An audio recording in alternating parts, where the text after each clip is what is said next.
ओम शांति, ओम शांति, ओम शांति, ओम शांति, ओम शांति। ओम शांति। आज मास का लास्ट दिन है 28 फरवरी 2025। प्रातः मुरली ओम शांति बाप दादा मधुबन। आज बाबा ने मीठी मधुर मुरली में बताया कि तुम आत्मा का स्वधर्म क्या है। क्या है आत्मा का स्वधर्म? शांत स्वरूप, है ना। तो अपने आत्म स्वरूप में स्थित होने का अभ्यास करना है। बाबा कहते क्योंकि तुम्हें क्या चाहिए, अल्टीमेट क्या चाहिए? शांति चाहिए। तो शांति के लिए हमारा एम ऑब्जेक्ट भी क्या है? क्या बनना है? फरिश्ता बनना है। तो उसके लिए हमें क्या बनना होगा? अशरीरी बनना है, देही अभिमानी बनना है।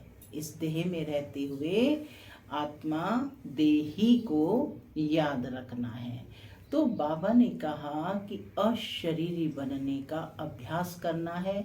जितना जितना हम इस देह से न्यारा होने का अभ्यास करेंगे, देह का भान छूटता जाएगा और अशांति समाप्त होती जाएगी।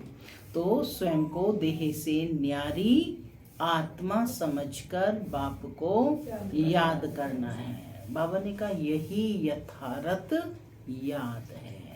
सुनते हैं आज के डायरेक्ट ईश्वरीय महावाक्य। ओम शांति। बाबा कहते मीठे बच्चे, शांति चाहिए तो अशरीरी बनो। शांति चाहिए तो अशरीरी बनो।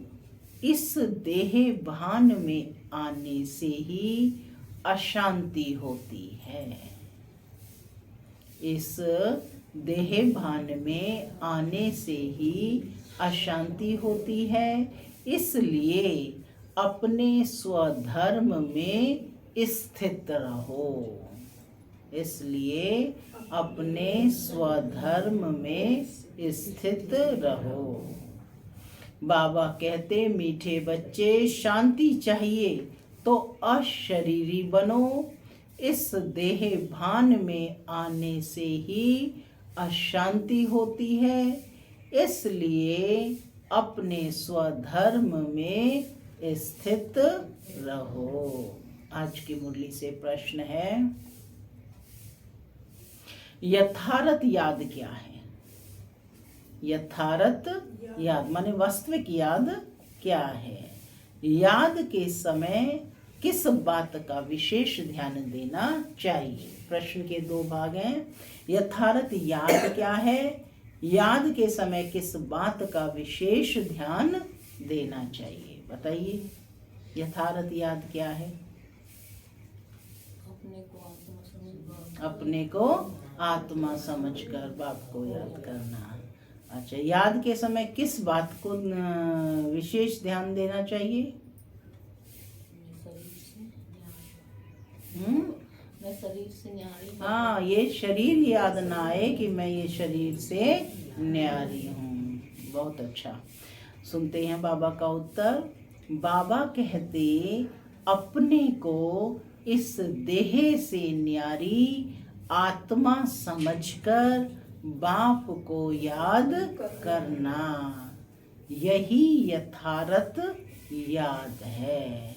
अपने को इस देह से न्यारी आत्मा समझकर बाप को याद करना, यही यथार्थ याद है। कोई भी देह याद ना आए, ये ध्यान रखना जरूरी है। याद के समय किस बात का विशेष ध्यान रखना है? कि कोई भी देह याद ना आए, यह ध्यान रखना जरूरी है। याद में रहने के लिए ज्ञान का नशा चढ़ा हुआ हो, बुद्धि में रहे। बाबा हमें सारे विश्व का मालिक बनाते हैं। हम सारे समुद्र, सारी धरनी के मालिक बनते हैं।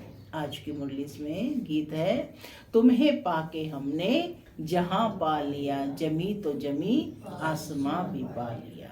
ओम शांति। माना मैं आत्मा शांत स्वरूप हूँ, शांति मेरा स्वधर्म है। बाबा कहते मीठे बच्चे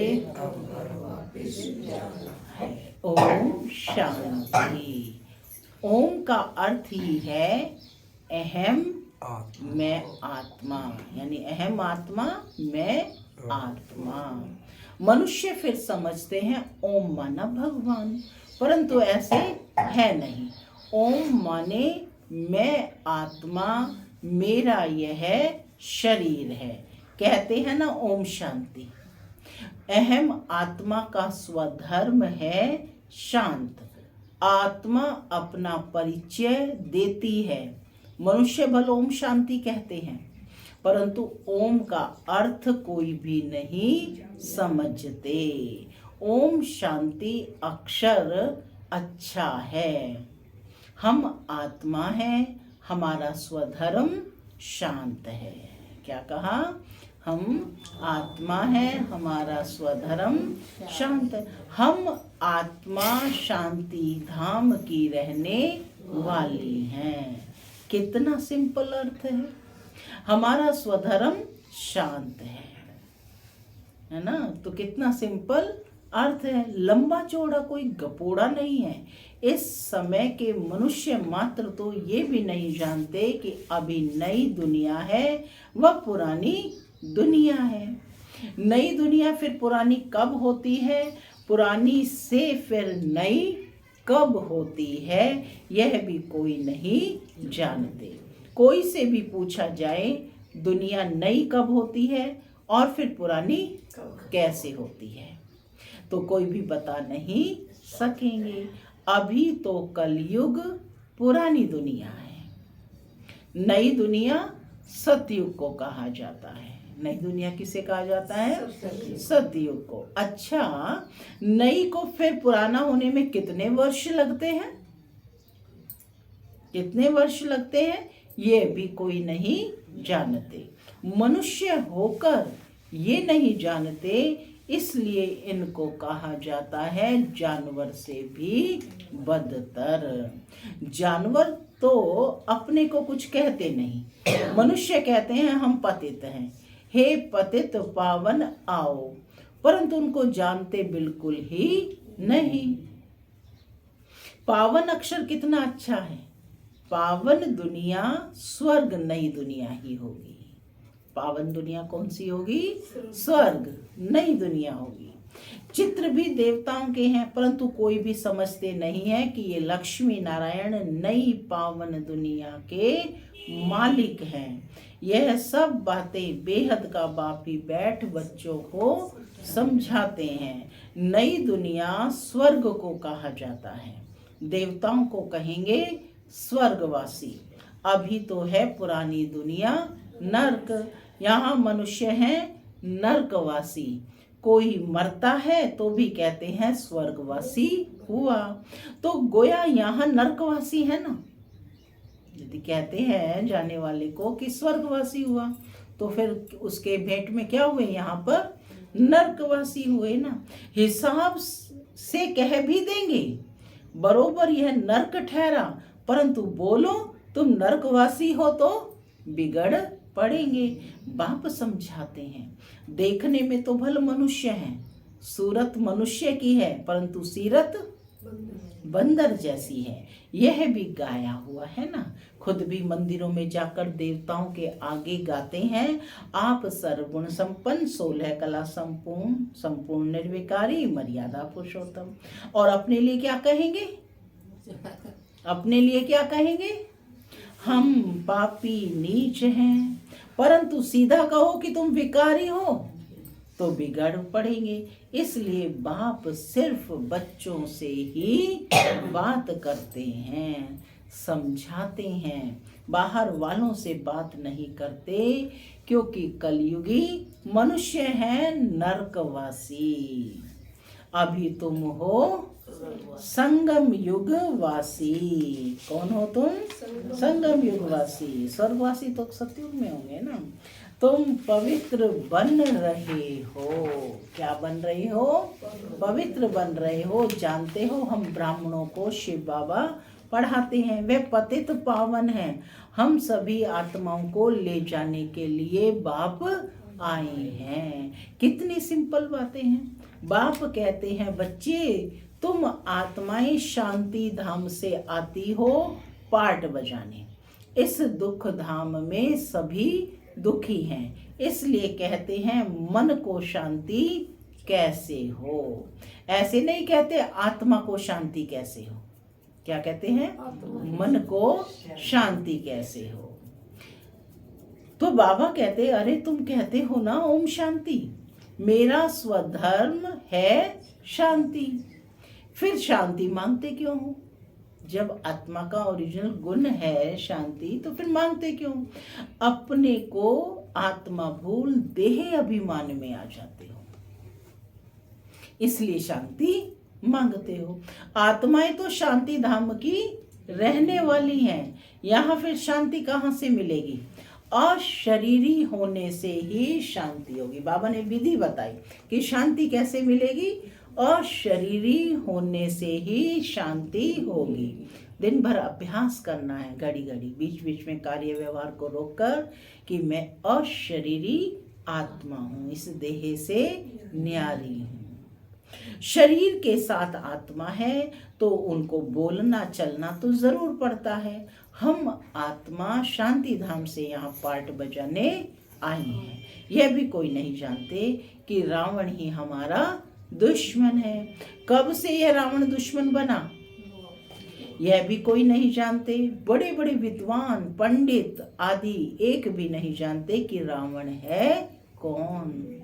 वह तो व्यक्ति विशेष को समझते हैं ना कि रावण है, जिसका हम एफिजी बनाकर जलाते हैं। एफिजी मां पुतला बना करके वर्ष वर्ष जलाते हैं। जन्म जन्मांतर जलाते आए हैं, कुछ भी पता नहीं है। कोई से भी पूछो रावण कौन है तो कह देंगे यह सब तो कल्पना है, जानते नहीं तो और क्या रिस्पोंड देंगे। शास्त्रों में भी है ना कि हे राम जी संसार बना ही नहीं है, यह सब कल्पना है। ऐसे बहुत कहते हैं जब संसार सामने व्यक्त है आपके सामने है, लेकिन क्या कहते हैं शास्त्रों में क्या लिखा है? ये संसार बना ही नहीं है, ये सब कल्पना है। ऐसे बहुत कहते हैं। अब कल्पना का अर्थ क्या है पूछ रहे हैं बाबा। क्या है कल्पना का अर्थ? कहते हैं यह संकल्पों की दुनिया है। जो जैसा संकल्प करता है वह वैसा हो जाता है ना। संकल्प से सृष्टि रची है ना। तो क्या इसको समझना है कि यह संकल्पों की दुनिया है। नोट कर लो पॉइंट। यह दुनिया क्या है? संकल्पों की दुनिया है। जो जैसा संकल्प करता है वह हो जाता है। अर्थ नहीं समझते। बाप बच्चों को बैठ समझाते हैं, कोई तो अच्छी रीति समझ जाते और कोई समझते ही नहीं है। जो अच्छी रीति समझते हैं उनको बाबा ने टाइटल दिया सगे कहेंगे, और जो नहीं समझते वह लगे अर्थात सोतेले हुए। अब सोतेले वारिस थोड़े ही बनेंगे। बाबा के पास मातेले भी हैं तो सोतेले भी हैं। मातेले बच्चे तो बाप की श्रीमत पर पूरा चलते हैं, सोतेले नहीं चलेंगे। बाप कह देते हैं कि यह मेरी मत पर नहीं चलते हैं, रावण की मत पर चलते हैं। राम और रावण दो अक्षर हैं। राम राज्य और रावण राज्य। अभी है संगम, अभी ना राम राज्य है ना। तो बाबा कहते हैं अभी कौन सा है? तुम बच्चों के लिए कौन सा है? ये संगम। बाप समझाते हैं ये सब ब्रह्मा कुमार ब्रह्मा कुमारियां शिव बाबा से वर्षा ले रही हैं। तुम लेंगे क्या? श्रीमत पर चलेंगे क्या? पूछ रहे हैं। तो कहते हैं कौन सी मत? बाप श्रीमत देते हैं कि पवित्र बनो। क्या श्रीमत दी बाबा ने? पवित्र बनो। कहते हैं हम पवित्र रहें, फिर पति ना माने तो मैं किसकी मानूं? वह तो हमारा पति परमेश्वर है। क्योंकि भारत में ये सिखलाया जाता है कि पति तुम्हारा गुरु ईश्वर आदि सब कुछ है, परंतु ऐसा कोई समझते नहीं है। उस समय हाँ कर देते हैं, मानते कुछ भी नहीं है। फिर भी गुरुओं के पास मंदिरों में जाते रहते हैं। पति कहते हैं तुम बाहर मत जाओ, हम राम की मूर्ति तुमको घर में रख कर देते हैं, फिर तुम अयोध्या आदि में क्यों भटकती हो। तो बाबा कहते मानती नहीं है। यह है भक्ति मार्ग के धक्के, वह जरूर खाएंगे, कभी मानेंगे नहीं। समझते हैं वह तो उनका मंदिर है। अरे तुमको याद राम को करना है कि मंदिर को, परंतु समझते नहीं हैं। तो बाप समझाते हैं, भक्ति मार्ग में कहते भी हो, हे भगवान आकर हमारी सदगति करो, क्योंकि वह एक ही सर्व का सदगति दाता है। अच्छा वह कब आते हैं यह भी कोई नहीं जानते। बाप समझाते हैं रावण ही तुम्हारा दुश्मन है। रावण का तो वंडर है, जो जलाते ही आते हैं लेकिन मरता ही नहीं। कब से जला रहे हैं? द्वापर। जलाते ही आ रहे हैं लेकिन मरता ही नहीं है। रावण क्या चीज है यह कोई भी नहीं जानते। अभी तुम बच्चे जानते हो। हमको बेहद के बाप से वर्षा मिलता है, शिव जयंती भी मनाते हैं, परंतु शिव को कोई भी जानते नहीं। यथार्थ रूप में तो कोई नहीं जानते ना। गवर्नमेंट को भी तुम समझाते हो शिव तो भगवान है, वही कल्प कल्प आकर भारत को नरकवासी से स्वर्गवासी, बेगर से प्रिंस बनाते हैं, पतित को पावन बनाते हैं, वही सर्व के सदगति दाता हैं। इस समय सभी मनुष्य मात्र यहाँ हैं। क्राइस्ट की आत्मा भी कोई ना कोई जन्म में यहाँ है, वापिस कोई भी जा नहीं सकते। इन सब की सदगति करने वाला एक ही बड़ा बाप है। क्या कहा? एक ही बड़ा बाप है, सबकी सदगति करने वाला। वह आते भी भारत में है। वास्तव में भक्ति भी उनकी ही करनी चाहिए जो सदगति देते हैं। वह निराकार बाप यहाँ तो है नहीं, उनको हमेशा ऊपर समझकर याद करते हैं। निराकार बाप को कभी दुनिया में देखकर याद करते हैं? ऊपर देखकर याद करते हैं। कृष्ण को ऊपर नहीं समझेंगे और सभी को यहाँ नीचे याद करेंगे। कृष्ण को भी यहाँ याद करेंगे। तुम बच्चों की है यथार्थ याद। तुम बच्चों की कैसी याद है? यथार्थ याद, सत्य याद, वास्तविक याद, रियल याद। तुम अपने को इस देह से न्यारा आत्मा समझकर बाप को याद करते हो। बाप कहते हैं तुमको कोई भी देह याद नहीं आनी चाहिए, यह ध्यान जरूरी है। तुम अपने को आत्मा समझ बाप को याद करो। बाबा हमारे सारे विश्व का, बाबा हमको सारे विश्व का मालिक बनाते हैं। सारा समुद्र, सारी धरनी, सारे आकाश का मालिक बनाते हैं। अभी तो कितने टुकड़े टुकड़े हैं, एक दो की हद में आने नहीं देते हैं। वहाँ यह बातें होती ही नहीं है। भगवान तो एक बाप ही है, ऐसे नहीं कि सभी बाप ही बाप हैं। कहते भी हैं हिंदू चीनी भाई भाई, हिंदू मुस्लिम भाई भाई, परंतु अर्थ नहीं समझते। अब विचारण यह है कि भाई भाई तो बहनें कहाँ गई। तो आत्मिक दृष्टि से कहा जाता है कि सभी आत्मा रूप में चाहे किसी भी धर्म की हैं, सभी भाई भाई हैं, परंतु इस बात को जानते ही नहीं। शास्त्र आदि सुनते, सत्य सत्य करते रहते हैं, अर्थ कुछ नहीं। वास्तव में है असत्य, झूठ। सचखंड में सच ही सच बोलते हैं और यहाँ झूठ ही झूठ है। कोई को बोलो कि तुमने झूठ बोला तो बिगड़ पड़ेंगे। तुम सच बताते भी हो तो भी कोई तो गाली देने लग पड़ेंगे। माने तुम सत्य ज्ञान देते हो तो कोई तो गाली देने लग पड़ेगी। अब बाप को तो तुम ब्राह्मण ही जानते हो। तुम बच्चे अभी दैवी गुण धारण करते हो। तुम जानते हो अभी 5 तत्व भी तमो प्रधान हैं। आजकल मनुष्य भूतों की पूजा भी करते हैं। भूतों की ही याद रहती है ना, देहधारियों की। बाप कहते हैं अपने को आत्मा समझ मामेकम याद करो, भूतों को मत याद करो। गृहस्थ व्यवहार में रहते हुए बुद्धि का योग बाप के साथ लगाओ। क्या कहा बाबा ने? शब्द बोलो। गृहस्थ व्यवहार में रहते, यहाँ सभी गृहस्थी बैठे हैं तो बाबा कहते गृहस्थ व्यवहार में रहते हुए बुद्धि का योग बाप के साथ लगाओ। अब देही अभिमानी बनना है। क्या बनना है?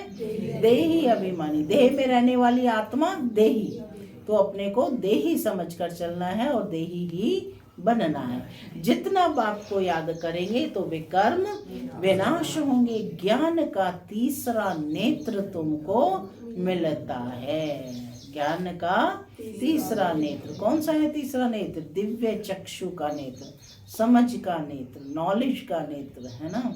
इसे ही बाबा ने कहा तुम्हें तीसरा नेत्र मिलता है। तीसरा नेत्र क्या मिला? कि तुम कौन हो? आत्मा हो। अभी तुमको विकर्माजीत बनना है। वह है विकर्माजीत संवत, यह है विकर्मी संवत। तुम योग बल से विकर्मों पर जीत पाते हो। भारत का योग तो मशहूर है, मनुष्य जानते नहीं। सन्यासी लोग बाहर में जाकर कहते हैं कि हम भारत का योग सिखलाने आए हैं। उनको तो पता ही नहीं है कि यह तो हठ योगी हैं, वह राज योग सिखला ना सके। तुम राज ऋषि हो। क्या टाइटल दिया है? तुम राज ऋषि हो। राजा भी हो, अपनी कर्मेंद्रियों के राजा, और ऋषि माना तपस्वी हो। तपस्या कर रहे हो ना इस समय। वह है हद के सन्यासी और तुम हो बेहद के सन्यासी। रात दिन का फर्क है। तुम ब्राह्मणों के सिवाय और कोई भी राजयोग सिखला ना सके। यह है नई बातें। नया कोई समझ ना सके, इसलिए नए को कभी अलाउ नहीं किया जाता है। क्या कहा जाता है? पहले 7 डेज कोर्स किया जाए।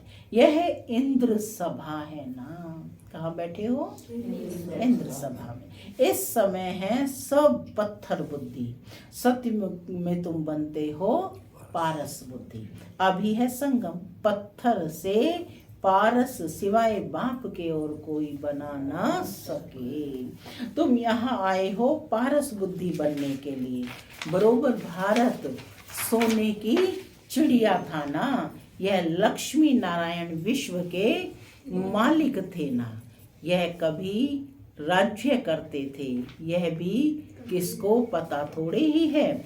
आज से 5000 वर्ष पहले इन्हों का राज्य था। फिर यह कहाँ गए? तुम बता सकते हो? 84 जन्म भोगे, अभी तमो प्रधान है, फिर बाप द्वारा सतो प्रधान बन रहे हैं। तत्त्वम तुम भी। यह नॉलेज सिवाय बाप के साधु संत आदि कोई भी दे ना सके। वह है भक्ति मार्ग और यह है ज्ञान मार्ग। तुम बच्चों के पास जो अच्छे अच्छे गीत हैं उन्हें सुनो तो तुम्हारा रोमांच खड़े हो जाएंगे।